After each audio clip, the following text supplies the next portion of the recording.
Okay जी, hello everyone. तो अब हम अपने नेक्स्ट टॉपिक को स्टार्ट करते हैं, मतलब उसी का एक हिस्सा है इक्विवेलेंस रिलेशन। हमने लास्ट लेक्चर में छेड़े थे, दोनों टॉपिक हमने टच करे थे। अब हम इन्हें एक बार और देख लेते हैं डेफिनेशन के थ्रू। ठीक है, देखो हमने करना क्या हो रहा है, मतलब हम कर क्या रहे हैं, पूरी इसमें कहानी हमारी क्या चल रही है।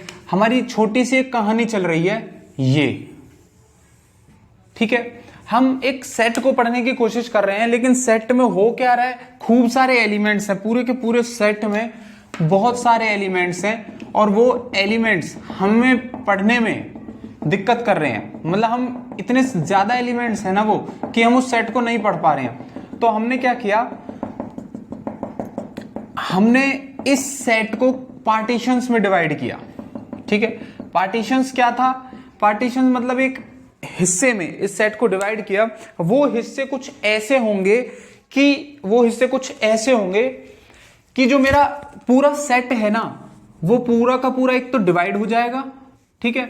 दूसरा कुछ ऐसे डिवाइड होगा कि इन सब हिस्सों का यूनियन, ये वही वापस सेट बन जाएगा, इन सब हिस्सों का यूनियन। और इन ये जो जितने भी हिस्से होंगे, मतलब पार्टीशन जितने भी होंगे, वो सब डिसजॉइंट होंगे, आपस में एक दूसरे का कोई भी एलिमेंट एक दूसरे के साथ इंटरफेयर नहीं करेगा। ठीक है, तो हो क्या रहा है, देखो इस पूरे सेट में मेरे पास कुछ एलिमेंट्स थे, जैसे कुछ ऐसे एलिमेंट्स थे, ठीक है, कुछ मेरे पास ऐसे एलिमेंट्स थे, ठीक है। मैं लास्ट लेक्चर में भी छेड़ा था टॉपिक, कुछ सर्कल टाइप के एलिमेंट्स हो सकते, मतलब कोई भी एलिमेंट हो सकता है। मैं तो ऐसे दिखा रहा हूं कि कोई भी ऐसा एलिमेंट है, कोई ऐसा एलिमेंट है, ठीक है, कोई ऐसा एलिमेंट है, ठीक है। अब जब मैंने इन्हें पार्टीशंस में डिवाइड किया, ठीक है, तो मैंने क्या किया, मैंने इन्हें पार्टीशंस में तो डिवाइड किया, और मैंने ये चीज भी देखी कि मेरा ये जो पार्टीशंस में डिवीजन हो रहा है वो इतना आसान नहीं है भाई। पार्टीशंस में डिवाइड करना इतना आसान नहीं है। पार्टीशंस में कुछ ही रिलेशंस डिवाइड कर पाएंगी। इनफैक्ट एक नेचुरल पार्टीशन, नेचुरल टर्म कुछ बुक्स में यूज की जा रही है। पार्टीशंस कौन सी रिलेशन है, एक ऐसी रिलेशन जो पार्टीशन कर पाएगी, उसे इक्विवेलेंस रिलेशन बोलते हैं, हमने पढ़ी थी, ठीक है। इक्विवेलेंस रिलेशन कौन सी रिलेशन होती है, जिसमें रिफ्लेक्सिव, सिमेट्रिक और ट्रांजिटिव, ये तीनों रिलेशंस आ जाती हैं। ये रिलेशन मिलकर एक ऐसा नेचुरल पार्टीशन करती है जिससे कि भाई जो सेट के एलिमेंट्स है ना, कुछ एक एक सेल बांट लेते हैं, अपना अपना रूम इकट्ठा कर लेते हैं, समझ रहे हो। जब लड़ाई होती है अपने अपने भाई बंधुओं के पास चले जाते हैं सब, ठीक है भाई, वरना वैसे सब घुल मिल रहे हैं, लेकिन अगर कहीं लड़ाई वगैरह हुई तो अपने अपने जैसे लोग एक साथ इकट्ठे हो गए, समझ रहे हो ना। तो वही चीज यहां पर हो रही है कि इस सेट के साथ जितने भी एलिमेंट्स रिलेटेड थे, रिलेटेड मतलब इनकी और उनकी प्रॉपर्टीज सेम थी, समझ रहे हो, वो सब एक साथ आ गए। मतलब ये सारे एलिमेंट्स जो हुए मेरे पास, वो एक साथ आ गए, ठीक है। वैसे इनके जिनके हार्ट ब्रेक हुए हैं, वो सब बेचारे एलिमेंट्स एक साथ आ गए, ठीक है। कब हुआ ये, जब पार्टीशन हुआ इनका, ठीक है। पार्टीशन किसने किया, समझ रहे हो नई चीज, पार्टीशन किसने किया, ये किया इक्विवेलेंस रिलेशन ने, ठीक है। पार्टीशन किया इक्विवेलेंस रिलेशन ने, ठीक है। इक्विवेलेंस रिलेशन कौन सी होती है, जो रिफ्लेक्सिव भी हो, जो सिमेट्रिक भी हो, जो ट्रांजिटिव भी हो, ठीक है। वो रिलेशन इनका पार्टीशन कर रही है। पार्टीशन कैसे हुआ, जैसे ये एक एलिमेंट है ना, पार्टीशन का फायदा क्या हुआ कि इस टाइप के सारे एलिमेंट्स एक जैसे एक सेल के आसपास आ गए, एक सेल में आ गए। उससे मेरे को क्या फायदा हुआ भाई, उससे अब मुझे पूरा का पूरा सेट नहीं पढ़ना, अब मुझे ये वाला एलिमेंट पढ़ लूंगा मैं, ये काफी है, ये वाला एलिमेंट पढ़ लूंगा मैं, ये काफी है, समझ रहे हो। ये चीज हुई, इस चीज का फायदा हुआ भाई, फायदा समझ गए ना भाई। पूरा सेट पढ़ने की जगह मुझे पार्टीशंस पढ़ने हैं, वो सफिशिएंट है मेरे लिए, ठीक है। इक्विवेलेंस रिलेशन ने मतलब डिवाइड किया इक्विवेलेंस क्लास में, इनको मैं इक्विवेलेंस क्लास बोल रहा हूं। ये इस एलिमेंट की इक्विवेलेंस क्लास बन गई, ये इस एलिमेंट की इक्विवेलेंस क्लास बन गई, ये इस एलिमेंट की इक्विवेलेंस क्लास बन गई, ये हार्ट ब्रेकर्स की इक्विवेलेंस क्लास बन गई, ठीक है। तो बेसिकली इक्विवेलेंस क्लास हुई क्या, एक ऐसी क्लास जिसका एक मॉनिटर है और वो उन सब एलिमेंट्स के साथ रिलेटेड है, ठीक है। मतलब अगर मैं इक्विवेलेंस क्लास की बात करूं, इसकी बात करूं, या कुछ बुक्स इसे ऐसे लिखती हैं, या कुछ तो ऐसी लिख देती है, क्लास ऑफ ए, समझ रहे हो। तो इक्विवेलेंस क्लास ऑफ ए की अगर मैं बात करूं, इक्विवेलेंस क्लास ऑफ ए में वो सारे एलिमेंट्स आएंगे, कौन कौन से एलिमेंट्स आएंगे भाई, एलिमेंट जहां से भी आएंगे तो सेट से ही, सेट के एलिमेंट होंगे ना भाई। ये अगर इक्विवेलेंस क्लास की मैं बात कर रहा हूं तो इक्विवेलेंस क्लास की डेफिनेशन में बना रहा हूं, ठीक है। यहां से कैसे वो सारे एलिमेंट कहां से आ रहे हैं, एलिमेंट तो एक्स से ही आ रहे हैं, तो x belongs to x such that x, ये जो सारे एलिमेंट है रेड एंड ब्लैक, वो रिलेटेड हो किसके, इस हर्ट के। हर्ट को मैं अगर ए मानता हूं मैं इसकी डेफिनेशन में, तो मैं इसे ऐसे लिख दूंगा। बताओ जी दिक्कत कोई? ठीक है, x belongs to x that x is related to a। ठीक है, अब यही कहानी, ये कहानी यहां पर नहीं रुकेगी। अब कोई और भी एक और टर्म लेकर आता है कि वे इक्विवेलेंस क्लास तो आपकी निकल गई। अच्छा, दो तीन प्रॉपर्टीज और भी होती हैं जो जैसे पार्टीशन हो रहा है ना, पार्टीशन के वहां से प्रॉपर्टीज बन रही हैं। जैसे पार्टीशन में भी इसका कोई भी एलिमेंट इसके साथ नहीं आ सकता, क्योंकि इसका तो दिल, मतलब इनके तो भाई इनको तो प्यार मिल गया और इनका ब्रेकअप हो गया। ठीक है, बेचारों का दिल टूट गया, रिजेक्शन मिला इन्हें लाइफ में। ठीक है, तो अब ये और ये दोनों एक दूसरे के साथ मिक्स नहीं होने चाहिए। मतलब क्या हुआ, अगर मैं इसे इक्विवेलेंस क्लास ऑफ ए बोल रहा हूं और मैं इसे इक्विवेलेंस क्लास ऑफ बी बोल रहा हूं, तो दोनों का इंटरसेक्शन क्या होगा,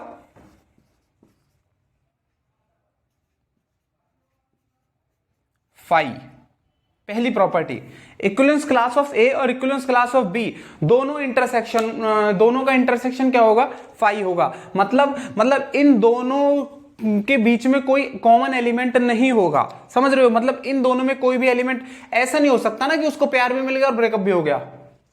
रियल लाइफ में तो हो सकता है। ठीक है, मतलब इक्विवेलेंस क्लास ऑफ ए और intersection of equivalence class of B disjoint आना चाहिए, मतलब फाई आना चाहिए। ठीक है, दूसरा अच्छा, अब अगर मान लो फाई वो ना हो, मान लो डिसजॉइंट ना हो, तो इसका मतलब यह है कि ए और बी दोनों इक्वल होंगे।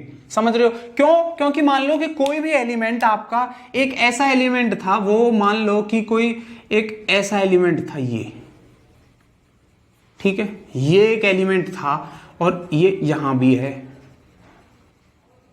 ठीक है, मैं क्या कहने की कोशिश कर रहा हूं, अगर equivalence of A, equivalence class of A और इक्विवेलेंस क्लास ऑफ बी का जो इंटरसेक्शन होगा ना, वो फाई ही होगा, डिसजॉइंट होगा। अगर मान लो वो डिसजॉइंट नहीं होता है, मतलब उनके बीच में कोई एक एलिमेंट आ जाए दोनों का ऐसा, तो होगा क्या कि ये जो बी है ये इसके साथ रिलेटेड होगा। अगर ये इसके साथ रिलेटेड है तो बी तो इस एलिमेंट के साथ भी, बी इस एलिमेंट के साथ भी, बी इस एलिमेंट के साथ भी, बी इस एलिमेंट के साथ भी, और ये भी तो आपस में रिलेटेड है, तो ये भी इसके साथ, ये भी इसके साथ, तो सभी एलिमेंट रिलेटेड होंगे। अब ये इस सेट में भी है तो इसका मतलब ये इसके साथ भी सब रिलेटेड होंगे, तो पूरा सेट ही सेम हो जाएगा।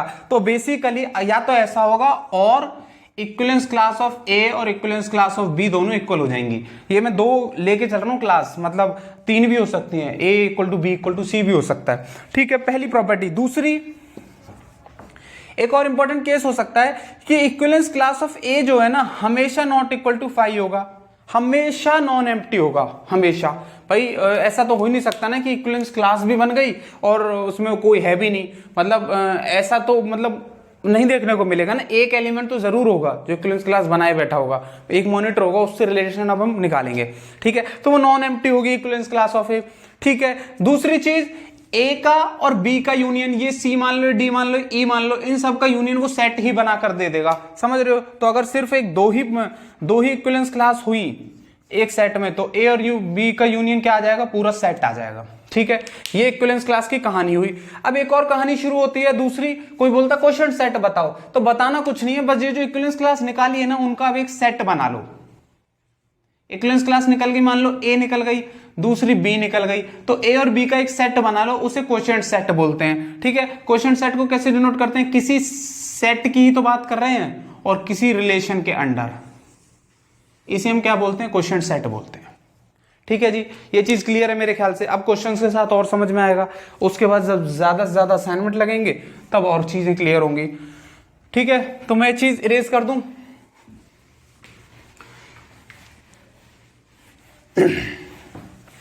आप ये क्वेश्चन देखो, सेट हमें इंटीजर दे दिया आप, ठीक है, सेट हमें दे दिया इंटीजर, और एक रिलेशन डिफाइन कर दी, कोई भी दो एलिमेंट उठाओ आप। ठीक है, रिलेशन मतलब कोई भी दो एलिमेंट उठाओ, वो उन दोनों का डिफरेंस करो, वो 3 से डिविजिबल होंगे, तो वही एलिमेंट इस रिलेशन के हिसाब से आएंगे। मतलब बेसिकली अब हो क्या रहा है, अब एक सेट तो मेरे को दे दिया, ये सेट कौन सा है, Z, सेट ऑफ इंटीजर्स। ठीक है, अब मेरे को बोल रहे हैं कि इक्विवेलेंस क्लास निकालो या इक्विवेलेंस रिलेशन निकालो, या समझ रहे हो, या जो भी निकालना है, मतलब इक्विवेलेंस रिलेशन, ये 3-4 चीजें निकालो। इक्विवेलेंस रिलेशन निकालो, इक्विवेलेंस क्लास निकालो, कोएफिशिएंट सेट निकालो। कोएफिशिएंट सेट तभी निकलेगा, कोएफिशिएंट सेट है क्या, कलेक्शन ऑफ इक्विवेलेंस क्लास, इसका मतलब इक्विवेलेंस क्लास निकालो। इक्विवेलेंस क्लास तब निकलेगी जब वो इक्विवेलेंस रिलेशन हो। इक्विवेलेंस रिलेशन कब निकलेगी, जब रिफ्लेक्सिव, सिमेट्रिक, ट्रांजिटिव हो। तो इसका मतलब पहला रिफ्लेक्सिव, मुझे ये चेक करना है। दूसरा सिमेट्रिक, मुझे ये चेक करना है, ठीक है। तीसरा ट्रांजिटिव, मुझे ये चेक करना है, ठीक है। अब कहानी क्या है, मुझे रिफ्लेक्सिव बताना है, ठीक है। अब देखो, अगर मुझे रिफ्लेक्सिव बताना है तो मैं क्या करता हूं, रिफ्लेक्सिव कब होता है, बड़ी इंपॉर्टेंट कहानी है। मैंने क्या बोला था रिलेशन के बारे में, फंक्शंस क्या होते हैं भाई, फंक्शंस आप ऐसे ही याद रखा करो, रिलेशन को ऐसे मत इमेजिन किया करो subset of A cross B, ठीक है। फंक्शंस क्या होते हैं, फंक्शंस होते हैं कि यहां से यहां का कोई एक यूनिक रूल, ठीक है, आपने पढ़ रखे हैं फंक्शन, दोबारा नहीं शुरू कर रहे। तो रिलेशन क्या होंगे, रिलेशन यहां से और यहां का कोई भी यूनिक रूल नहीं होगा, वो उस पर कोई भी लिमिटेशन नहीं है, हमने लास्ट लेक्चर में पढ़ा है, ठीक है। कोई भी एलिमेंट कहीं भी जा सकता है या ना भी जाए, वो उधर के किसी भी एलिमेंट को छोड़े या इधर के किसी भी एलिमेंट को छोड़े, कोई रूल नहीं लगेगा इस पर, उसे बोलते हैं हम रिलेशन, ठीक है। रिफ्लेक्सिव रिलेशन क्या होगी फिर, रिफ्लेक्सिव रिलेशन वो हो गई जब ए एलिमेंट जो है वो ए एलिमेंट पर ही जाए, समझ रहे हो। सिमेट्रिक अकॉर्डिंगली वैसे ही हो गई, यहां ए है, यहां बी है, यहां ए है, यहां बी है, ए बी पर जाए और बी ए के साथ रिलेशन में, ऐसे ही ए बी पर, बी सी पर और फिर ए सी पर, ठीक है। ठीक है जी, ये चीज क्लियर है। तो अब मुझे अगर रिफ्लेक्सिव बताना है, मैं रिफ्लेक्सिव कैसे बताऊंगा, देखो रिफ्लेक्सिव बताने के लिए कुछ नहीं होता, for all A belongs to set, मतलब मेरे पास रिफ्लेक्सिव के लिए ए रिलेटेड ए के साथ होना चाहिए, समझ रहे हो, मतलब या फिर ऐसे सेट के हिसाब से, मतलब ए ही ए पर जाए। तो देखो इस सेट में अगर मैं ऐसे लिख दूं ए रिलेटेड ए, ठीक है, यहां देखते रहना ए रिलेटेड ए, तो ये भी अकॉर्डिंगली चेंज होगा, मतलब ये कब होगा इसके हिसाब से, इफ 3 डिवाइड्स ए माइनस ए। अब जब ये चीज ट्रू हो जाएगी ना मेरी, तो मैं बोल दूंगा ए रिलेटेड ए है, तब मैं क्या बोल दूंगा कि ए रिलेटेड ए है, और मैं ए रिलेटेड ए अगर मैंने बोल दिया तो इसका मतलब वो रिफ्लेक्सिव है, ठीक है। तो अब हम ये चेक करते हैं कि क्या ये चीज ट्रू है, 3 डिवाइड 0 क्या चीज है, बिल्कुल है, तो इसका मतलब ये चीज हो गई, इसका मतलब रिफ्लेक्सिव हो गई, समझ रहे हो ना। सिमेट्रिक इफ आ जाता है इसमें कि अगर ए रिलेटेड बी हो तो ये इंप्लाई करना चाहिए कि बी रिलेटेड ए भी इंप्लाई करेगा, सिमेट्रिक रिलेशन में मतलब बी रिलेटेड ए होगा। तो ए रिलेटेड बी, अगर ए रिलेटेड बी होगा तो ये कब होगा भाई, ए रिलेटेड बी, इफ बोल रहा है ना, if A is related to B, मतलब मान लो, इसका मतलब मैं ये भी मान लूं कि 3 डिवाइड्स ए माइनस बी है। अगर मैंने मान लिया, अगर फॉर एग्जांपल सोचो, अगर 3 डिवाइड कर रहा है 6 को या 3 डिवाइड कर रहा है 9 को, ए माइनस बी मतलब कुछ ऐसा नंबर आ रहा है ना जो जिससे 3 डिवाइड कर रहा है, तो 3 मान लो 9 आ रहा है वो, तो -9 को भी तो डिवाइड करेगा, मतलब मैं 3 डिवाइड्स बी माइनस ए, इसमें भी तो कोई दिक्कत नहीं है, इसका मतलब b is related to a, इसका मतलब सिमेट्रिक भी है ये, ठीक है। ट्रांजिटिव के लिए फिर से वही कहानी, अब ये इसमें 2 इफ लगा देता है, if a is related to b and also if b is related to c then implies कि a is related to c, ये होता है इसमें, समझ रहे हो। तो फिर से वही वाला game, a is related to b, इसका मतलब if 3 divides a minus B, ये मान लो कि 3 डिवाइड कर रहा है a माइनस बी को, और ये मान लो कि 3 डिवाइड कर रहा है b माइनस सी को, तो ये बताओ कि a जो है वो रिलेटेड है c के, ये बताओ। इसका मतलब ये बताना है कि 3 डिवाइड्स a माइनस सी। फिर से आप एक नंबर से ना इमेजिन कर लिया करो, अगर 3 डिवाइड्स 6 और 3 डिवाइड्स 12, तो इसका मतलब अगर मैं उनको ऐड कर दूं तो 3 डिवाइड्स 18, समझ रहे हो, तो करेगा ना उसको, तो 3 divides a minus B plus b minus C, तो minus B plus B cancel, तो 3 डिवाइड्स a माइनस सी, इसका मतलब a is related to c,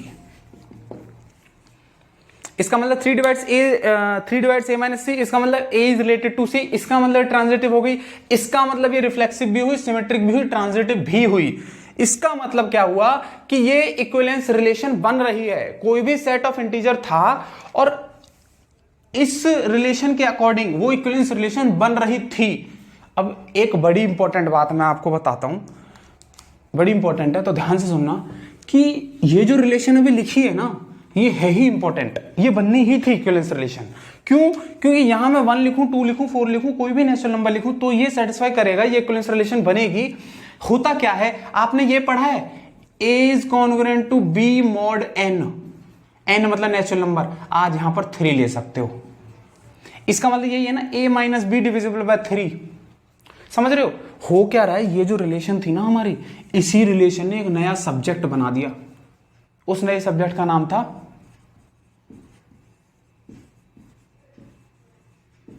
number theory. समझ रहे हो? हम ऑब्वियसली आईआईटी जैम में तो कोई लेना देना है नहीं इसका खास, लेकिन नेट में हम ये पूरा पढ़ते हैं। मतलब ये ग्रुप थ्योरी पढ़ेंगे, समझ गए ना कौन सा पढ़ेंगे, फिर आगे रिंग थ्योरी पढ़ेंगे, फिर फील्ड थ्योरी पढ़ेंगे और फिर नंबर थ्योरी पर आएंगे। देखो नंबर थ्योरी क्या था, पूरा का पूरा नंबर थ्योरी इस रिलेशन से यहां से निकल गया, जो A B inverse belongs to H आता था, हमें पढ़ेंगे वहां पे अच्छे ध्यान से।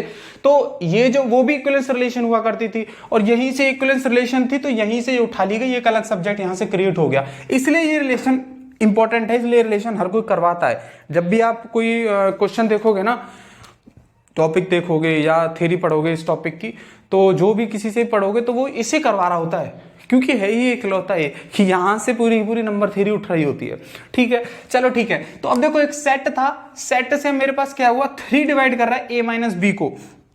अब इंपॉर्टेंट गेम शुरू हो रहा है, एक इक्विवेलेंस रिलेशन। तो इसका मतलब ये है, इसका मतलब ये जो रिलेशन है ये एक पार्टीशन में तो डिवाइड करेगी। समझ रहे हो?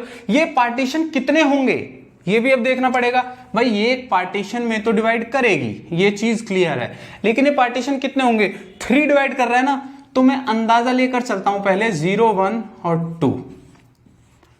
ठीक है, ठीक है। 0 की मुझे इक्विवेलेंस क्लास निकालनी है, मतलब वो सारे एलिमेंट जो 0 मतलब एक तरह से आज मैं हार्ट बना रहा था ना, तो यहां आप 0 मान लो, वही सर्कल इधर 1 मान लो और इधर 2 मान लो। ठीक है, अब इसमें वो सारे एलिमेंट आएंगे जीरो के, जो जीरो के वो सारे एलिमेंट आएंगे जो जीरो के साथ रिलेटेड हो, रिलेटेड आर के साथ। आर मेरे पास ये इस रूल के अंडर देखना कैसे, मतलब वो सारे एलिमेंट्स आ जाएंगे मेरे, वो सारे x belongs to x such that x related to 0। मैं 0 रिलेटेड टू x लिखूं या x रिलेटेड टू 0 लिखूं, क्योंकि इक्विवेलेंस क्लास है, इक्विवेलेंस क्लास मतलब इक्विवेलेंस रिलेशन है, इक्विवेलेंस रिलेशन मतलब सिमेट्रिसिटी है, सिमेट्रिसिटी है तो a रिलेटेड टू b लिखूं, b रिलेटेड टू a लिखूं। ठीक है, x related to 0, x belongs to x, इसे मैं और अच्छे से लिखूं तो x रिलेटेड टू 0 का मतलब क्या हो गया, 3 डिवाइड्स x माइनस 0।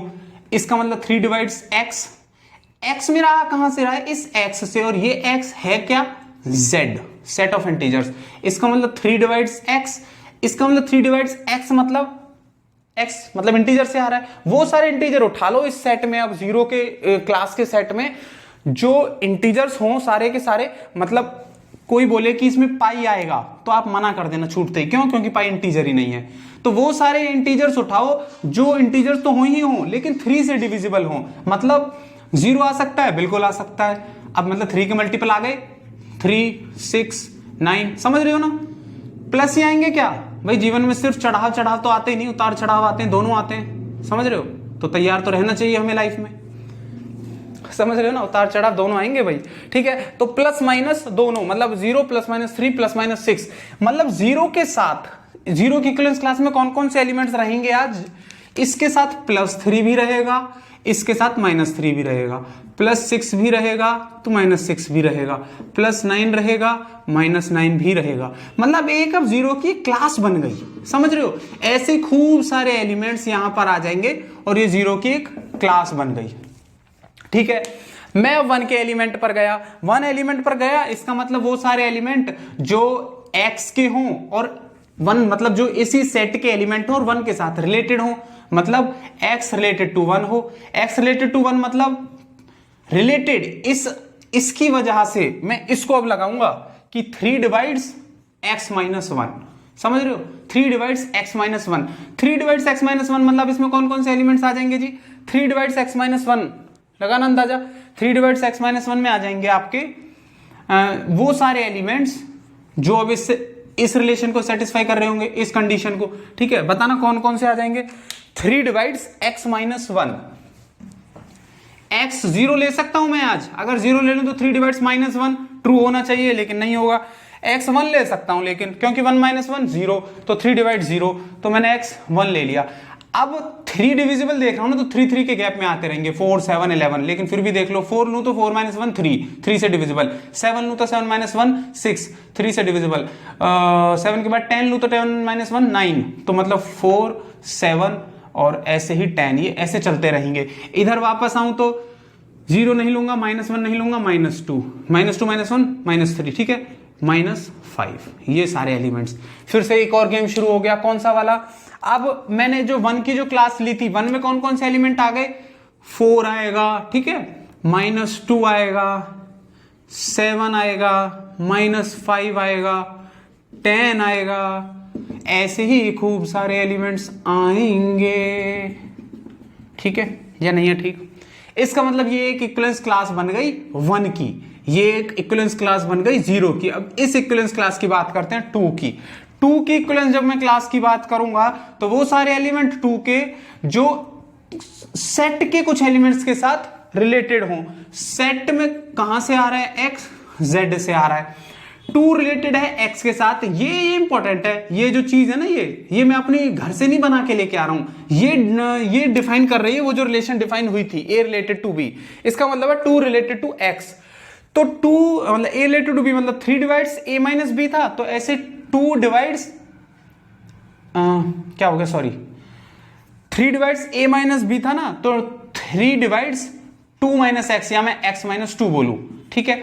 एक्स मतलब एक्स मेरे जहां से आ रहे हैं, कहां से आ रहे हैं? इंटीजर से आ रहे हैं, ठीक है, कोई दिक्कत नहीं। अब वो सारे नंबर ले लो जो इसको 3 जिसको डिवाइड कर रहा हो एक्स माइनस 2 को, उठाना क्या है, देखो 3 डिवाइड्स एक्स माइनस 2, मतलब इंटीजर आ गया आपके 0 1 2, ठीक है, 2 माइनस 2 0, 3 नहीं आएगा, 4 नहीं आएगा, 5, अब 3 3 में आते रहेंगे, तो 2 और 5 8 11, आगे ऐसी चलती रहेगी गाड़ी। वापस आओगे तो -1 -3 आ गया, -4 आ गया है ना, -4 आ गया, ठीक है। तो अब इसमें कौन कौन से एलिमेंट्स आ जाएंगे जी? इसमें एलिमेंट्स आ जाएंगे आपके 2 5, 2 आ रहा है, और 2 पहले वाले में भी था कि नहीं? 2 -2 था यहाँ पे, ठीक है, ये -2 है, क्योंकि अलग अलग होने चाहिए भाई एलिमेंट्स। इसके एलिमेंट्स इसके साथ ना मिले, इसके एलिमेंट्स इसके साथ ना मिले, और इन सब के एलिमेंट्स को अगर मैं एक बैग में डालूं तो वो सेट ऑफ इंटीजर्स बन जाए, ठीक है। 2 आएगा, 5 आएगा, 8 आएगा, 11 आएगा, -1 आएगा, -4 आएगा, जो भी है ऐसे आएगा, ठीक है। कहानी आई थी समझ में? नहीं आई? बताओ मेरे को फटाफट। ये पूरी कहानी थी हमारी। इक्विवेलेंस रिलेशन होगी, वही तो पार्टीशन में डिवाइड करेगी, फिर मैं इक्विवेलेंस क्लास निकालूंगा, इक्विवेलेंस क्लास ऐसे ही होगी, ठीक है, अपनी अपनी एक इक्विवेलेंस क्लास बन जाएगी। अब हुआ क्या, देखो, अब अगर उसी प्रॉपर्टीज को समझना है, कोई भी इक्विवेलेंस क्लास हो वो नॉन एम्प्टी ही होगी, और जो भी इक्विवेलेंस क्लास होंगी उन इक्विवेलेंस क्लास का अगर मैंने यूनियन कर दिया तो वो पूरे सेट को जनरेट कर देंगे, और जो भी इक्विवेलेंस क्लास होगी वो नॉट इक्वल टू 5 होगा, नॉन एम्प्टी होंगी, ठीक है। यहां पर अगर मैं इंटरसेक्शन 2 भी ले लो। बात आई समझ में? नहीं आई? आई होप ये क्वेश्चन आपको समझ में आया होगा। इंपॉर्टेंट क्वेश्चन है, नंबर 3 निकालिए भाई इस क्वेश्चन ने, ठीक है, तो ऑब्वियसली इंपॉर्टेंट तो हो गया, ठीक है। अब देखो नेक्स्ट क्वेश्चन होगी, ठीक है, इसका सेट क्या था?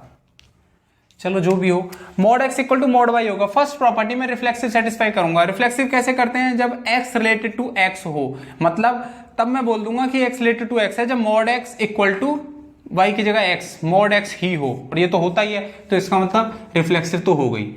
समझ रहे हो ना? वैसे ही कर सकते हैं, x रिलेटेड टू x है।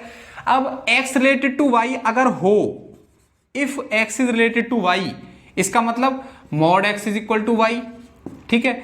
देन मैं ये भी तो बोल सकता हूं ना कि mod y, इसको मैं ऐसे भी तो लिख सकता हूं ना, mod y equal to mod x, समझ रहे हो? इसका मतलब मैं ये भी लिख सकता हूं y is related to x, ये तो बेकार की बात हो गई। तो x अगर रिलेटेड टू y हो तो y भी रिलेटेड टू x होगा, तो सिमेट्रिक भी हो गया। थर्ड, ट्रांजिटिव, अगर mod x मतलब if x is related to y and if y is related to z, then implies x is related to z, यही होता है भाई transitive relation. If x is related to y, इसका मतलब mod x is equal to mod y, and y is related to z, इसका मतलब mod y equal to mod z। बड़े ध्यान से देखो, ये इंप्लाई करना चाहिए कि mod x equal to mod z है, वो तो कर भी रहा है, कर भी तो रहा है, तो इसका मतलब x is related to z। पता ही समझ में नहीं आई। ट्रांजिटिव भी हो गया, इसका मतलब इक्विवेलेंस रिलेशन भी हो गया, इक्विवेलेंस रिलेशन हो गया तो इक्विवेलेंस क्लास भी होगी। वो सारे एलिमेंट्स निकाल दो जो x के साथ रिलेटेड हो और x कहां से आ रहा हो, सेट से आ रहा हो, कैपिटल X बोल लो, S बोल लो, कुछ भी बोल लो, ठीक है, उस सेट से आ रहा हो। सेट इसने अभी यहां पर क्लियर किया नहीं है कहां से आ रहा है, लेकिन इसमें केस में जरूरत भी नहीं दिखाई दे रही। क्यों? x is related to a, इसका मतलब mod x is equal to mod a, x belongs to x। समझ रहे हो? इस चीज को मैं कैसे लिख सकता हूं, x is equal to plus minus a, x belongs to x। इसका मतलब इक्विवेलेंस क्लास ऑफ A में कौन कौन से एलिमेंट्स आ जाएंगे, एक प्लस A और एक माइनस A। बताओ जी, बात आई समझ में नहीं आई? ये इक्विवेलेंस क्लास हो गई, ये A की क्लास हो गई, समझ रहे हो? और जीरो की अगर क्लास की बात करें हम तो उसमें तो जीरो ही आएगा ना, प्लस जीरो माइनस जीरो मतलब जीरो, ठीक है। तो बेसिकली मैं ये बोल सकता हूं, क्वेश्चन सेट अगर मुझे निकालना हो, x अपॉन r मान लो या s अपॉन r मान लो, क्वेश्चन सेट क्या होगा, कलेक्शन ऑफ इक्विवेलेंस क्लासेस, मतलब A, इसी में जीरो भी आ जाएगा ना, ठीक है। Basically collection of equivalence class आ जाता है तो उसे क्वेश्चन सेट बोल देते हैं, ठीक है जी। मेरे हिसाब से अब आपको समझ में आ जाने चाहिए कि वैसे तो कोई मुश्किल है नहीं, ऑब्वियसली प्रैक्टिस के लिए मैंने बता रखा है शायद आपको। भांबरी, एस के भांबरी में सॉल्व क्वेश्चन अगर उठाने हो तो वो वहां से उठा लो। बेसिक से अगर आप कर रहे हो, आप आर कुमार उठा लो इसकी, ठीक है, बिल्कुल बेसिक से। अगर आप पढ़ चुके हो एमएससी के बाद हो तो डमिट एंड फुटे वो स्किप मत करना, फिर तो आपको ऑब्वियसली कोई दिक्कत होगी नहीं। मॉडर्न एल्जेब्रा के लिए अगर आगे तक यही पढ़ना है या आगे तक इसी लाइन में जाना है, रहना है, तो मॉडर्न एल्जेब्रा डमिट एंड फुटे आपको करनी ही करनी है, डमिट एंड फुटे, ठीक है, ठीक है। मतलब वो तो आपको देखनी ही पड़ेगी, उसे आप छोड़ नहीं सकते, समझ रहे हो ना। और कोई बुक बेशक पढ़ लेना लेकिन उसे नहीं छोड़ोगे आप, ठीक है। x रिलेटेड टू y, अच्छा ये तो हो गया भाई, दोबारा नहीं करेंगे एक ही क्वेश्चन, ठीक है। Next, x related to y if mod of x minus y is less than equal to 3, ठीक है। फर्स्ट मैं रिफ्लेक्सिव चेक करता हूं, रिफ्लेक्सिव तब होगा जब मैं बोलूंगा x रिलेटेड टू x है, मैं कब बोलूंगा, जब mod of x minus x less than equal to 3, ये इनइक्वालिटी ट्रू हो जाएगी। ये तो जीरो आ गया, लेस देन इक्वल टू 3, ये तो ट्रू हो गई, इसका मतलब x रिलेटेड टू x हो गया। Second, if x related to y, मतलब if mod of x minus y is less than equal to 3, समझ रहे हो, then y is related to x दिखाना है, इसका मतलब mod of y minus x less than equal to 3 दिखाना है, दिखाना क्या, तो हो गया भाई। क्योंकि मैं x माइनस वाई की जगह y माइनस एक्स भी लिख सकता हूं ना, माइनस आएगा लेकिन मॉड्यूलस है तो मॉड्यूलस उसे बिल्कुल वही नंबर बना देगा जो पहले x माइनस वाई आ रहा था, तो वो भी लेस देन इक्वल टू 3 होगा। फॉर एग्जांपल, अगर 1 और 2 ले लेता मैं, 1 माइनस 2 माइनस 1, और अगर मैं यहां देखता तो 2 माइनस 1, समझ रहे, या फिर यहाँ 2 और 1 ले लेता मैं, 2 माइनस 1, 1 आ गया, तो मॉड्यूलस ऑफ 1 का कोई मॉड्यूलस की जरूरत ही नहीं, 1 आ गई। लेकिन यहां जरूरत पड़ती, यहाँ 2 माइनस 1 था, यहाँ 1 माइनस 2 हो जाता माइनस 1, लेकिन माइनस 1 का मॉड्यूलस करता मैं तो वो भी लेस देन इक्वल टू होता, तो इसका मतलब y रिलेटेड टू x हो गया, इसका मतलब सिमेट्रिक है। ट्रांजिटिव, ट्रांजिटिव बताना जी, ट्रांजिटिव बताओ। चलो अब x minus y, y minus z और x माइनस जेड ना कर दिया हो किसी ने, मतलब थोड़ा बहुत ऑब्वियसली पॉज करके जरूर ट्राई किया करो। अगर वो किया है तो देखो उसमें ट्रायंगल इनइक्वालिटी में हम ऐसे आंख बंद करके अप्लाई नहीं कर सकते। दिक्कत क्या है ट्रायंगल इनइक्वालिटी में, कोई दो नंबर उठा लो, जैसे 1 और 2 उठाकर देखो, 1 और 2 उठाओगे तो 1 माइनस 2 माइनस 1, मतलब 1 is less than equal to 3, समझ रहे हो ना।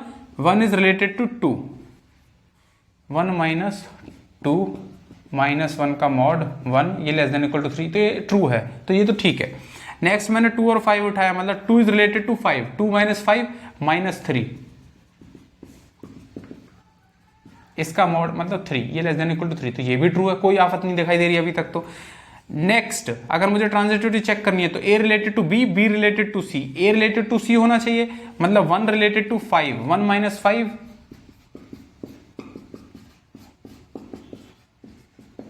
ये पाप है।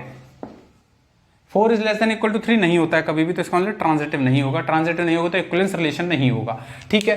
अच्छे एग्जांपल हैं ये, एनसीईआरटी में आपको मिल जाएंगे, लेकिन हैं ये अच्छे, देखना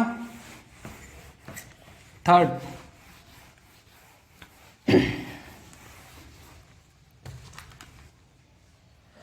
कहता दो लाइंस हैं, कुछ ऐसे रिलेशन पर डिफाइन है कि वो दोनों लाइन पैरेलल हैं। समझ रहे हो? मतलब L1 line is parallel to L2, ऐसे डिफाइन हुई पड़ी है। अगर मुझे रिफ्लेक्सिव चेक करना हो, कैसे चेक करूंगा? रिफ्लेक्सिव, रिफ्लेक्सिव मतलब एक ही लाइन खुद के पैरेलल हो, तब मैं कह दूंगा कि L1 is related to L1। समझ रहे हो भाई? रिलेशन के हिसाब से चलना है मुझे, जैसे रिलेशन बोलेगी वैसे ही।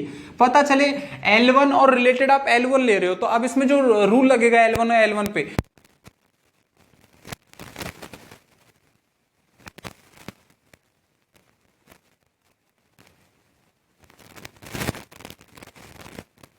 करेगा। तो मैंने कहा L1 रिलेटेड टू L1, अगर मुझे ये बताना है कि रिफ्लेक्सिव है, ऐसा मैं कब लिख सकता हूं? जब मेरा L1 पैरेलल हो L1 के। मतलब अब ये बात आपको बतानी है कि क्या एक लाइन खुद के पैरेलल होती है, और वो तो होती है, तो इसका मतलब रिफ्लेक्सिव हो गया। नेक्स्ट सिमेट्रिक, सिमेट्रिक मतलब अगर एक लाइन रिलेटेड है दूसरे के साथ, तो दूसरी इंप्लाई करे कि वो पहले के साथ रिलेटेड हो जाए। यही दुविधा आ रही है भाई, तब मैं बोल दूंगा ना सिमेट्रिक है। तो ये चीज मेरे को पता है कि L1 पैरेलल टू L2, मतलब L1 related to L2, L1 related to L2, मैंने लगा दिया L1 is parallel to L2। अब अगर एक लाइन दूसरे के पैरेलल है, तो दूसरी लाइन भी तो पहले के पैरेलल है, तो इसका मतलब मैं इसे ऐसे भी लिख सकता हूं कि L2 पैरेलल L1। इसका मतलब मैं इसे ऐसे भी लिख सकता हूं L2 रिलेटेड टू L1। बताओ जी, दिक्कत कोई नहीं होनी चाहिए। नेक्स्ट ट्रांजिटिव, ट्रांजिटिव कहती है if L1 is parallel to, if L1 is parallel to L2 and L2 is parallel to L3, then implies L1 is parallel to L3। Transitive relation में होता है ये। तो ठीक है, अब हम अपनी कहानी शुरू करते हैं। हमारी क्या है? If L1 is parallel to L2, मतलब अगर L1 लाइन पैरेलल है L2 के। दूसरी रिलेशन क्या है? ये भी इफ है, इसे भी माना करो कि L2 पैरेलल है L3 के, ये भी मान लिया। तो अब आप ये बताओ कि क्या L1 पैरेलल होगी L3 के? बताना कैसी बेसिक चीजें पूछ रहा है। हमसे 12th में भी यही पर पूछा गया था। फर्स्ट 12th में हमारे साथ धोखाधड़ी कहाँ हुई थी, मैं आगे आऊंगा। अब जब बाइनरी ऑपरेशन और ये सब मैं डिस्कस करूंगा ना ग्रुप में, हम बात करेंगे वहां पर कि बाइनरी ऑपरेशन और ग्रुप जो है ना, हमने पहले ही पढ़ लिए थे 7th 8th क्लास में। हमें धीरे धीरे छोटे उसमें बता दिया था। बस हमें कोई ये नहीं बताता कि बच्चों ये BSc मैथ्स ऑनर्स में आपको ग्रुप थ्योरी में पढ़ाया जाएगा, तब ये नहीं बताते थे, लेकिन चीज वहां थी ये। ठीक है, अलजेब्रा का मतलब ये, अलजेब्रा तो हमारी 6th में स्टार्ट हो गई थी। ठीक है, तो मैं उन्हें लिंक करूंगा। अब यही चीज हमारे साथ 12th में भी हो गई, और अब हम इसी चीज को फिर से बोल रहे हैं कि L1 रिलेटेड टू L3, मतलब L1 पैरेलल होगा या L3 के, तो मैं ये बोल सकता हूँ कि L1 पैरेलल है L3 के, मतलब L1 रिलेटेड है L3 के। इसका मतलब रिफ्लेक्सिव, सिमेट्रिक, ट्रांजिटिव ये तीनों होगी। इसका मतलब ये इक्विवेलेंस रिलेशन बनेगी। अब इक्विवेलेंस क्लास में क्या हो जाएगा? वो सारी लाइंस जो पैरेलल होंगी इनके, ठीक है, तो इक्विवेलेंस क्लास में आ जाएंगी। ठीक है जी, नेक्स्ट देखो, L1 परपेंडिकुलर टू L2। देखना अब इसमें वही वाली कहानी, मतलब एक लाइन दूसरी लाइन के परपेंडिकुलर है। ये L1 है, ये L2 है। ठीक है, एक लाइन दूसरी लाइन के परपेंडिकुलर है। रिफ्लेक्सिव चेक करनी है। रिफ्लेक्सिव कैसे चेक करूंगा? मतलब जब L1 ही रिलेटेड हो L1 के, मतलब जब L1 ही परपेंडिकुलर हो L1 के, मतलब ये बोल रहा है कि एक लाइन खुद के ही परपेंडिकुलर हो। तो ये झूठ बोल रहा है आज, ये चीज ट्रू नहीं होती। इसका मतलब मैं आज L1 रिलेटेड टू L1 ये नहीं लिखूंगा। सेकेंड, समझ गए ना? सिमेट्रिसिटी, सिमेट्रिसिटी मतलब एक लाइन दूसरे के परपेंडिकुलर है, तो ये क्या ये होता है कि दूसरी लाइन भी पहले के परपेंडिकुलर हो। देखना, जब ये लाइन इस पर परपेंडिकुलर है, तो ये नीचे वाली लाइन भी तो उस पर परपेंडिकुलर ही होती है। ये वाला भी 90 डिग्री, ये वाला भी 90 डिग्री, समझ रहे हो ना? उस पर भी परपेंडिकुलर है। इसका मतलब सिमेट्रिक होगा। L1 is perpendicular to L2, L2 is perpendicular to L1। ये लाजमी है, मतलब लाजमी है, तो सिमेट्रिक होगा ये। ठीक है।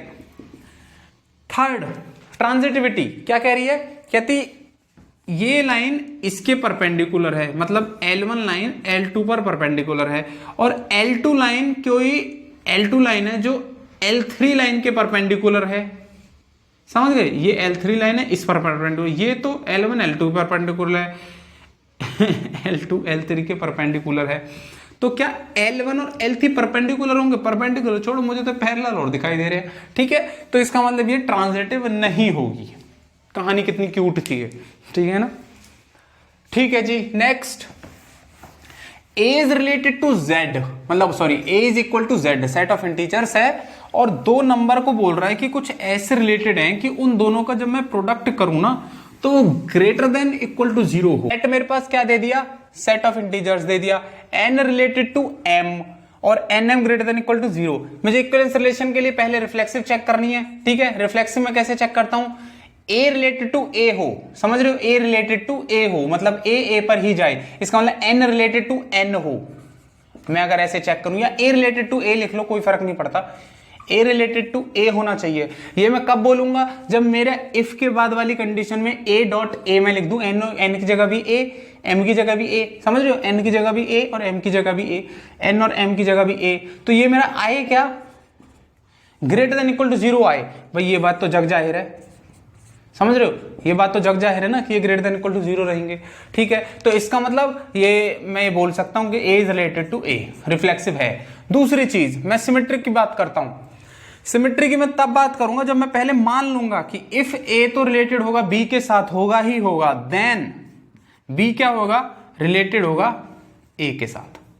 बात आई समझ में, नहीं आई, b क्या होगा जी, a के साथ रिलेटेड होगा।